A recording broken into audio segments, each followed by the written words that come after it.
সরল অঙ্ক A square minus A B plus B square by A square plus A B ভাগ A cube plus B cube by A square minus B square. এই অঙ্কটা সরলীকরণের জন্য আমাদের এখানে লব বা উপরে যা আছে সেটাই লিখতে হবে।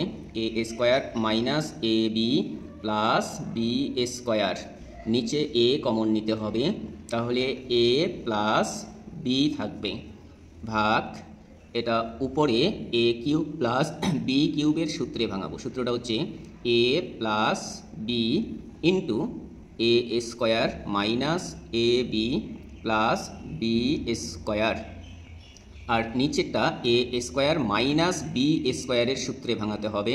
সূত্রটা হলো এ প্লাস বি ইন্টু এ মাইনাস বি। এরপরে এখানে যেমন আছে তেমনই থাকবে, উপরে এ square minus A B plus B square, নিচে এ কমন আছে এ প্লাস বি।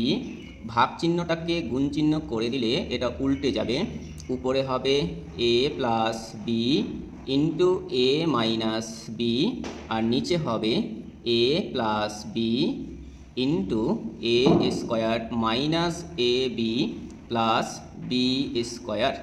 এবার এই এ square minus A B plus B square এটা আর এটা উপর নিচে কেটে যাবে, নিচের এ প্লাস বি আর উপরের এ প্লাস বি কেটে যাবে, তাহলে উপরে থাকবে শুধু এ মাইনাস বি এবং নিচে আছে এ ইন্টু এ প্লাস বি। এটা গুণ করা যেতে পারে, গুণ করলে হবে এ মাইনাস বি আর নিচে হলো এ square minus plus A B. এটাই হলো অ্যান্সার।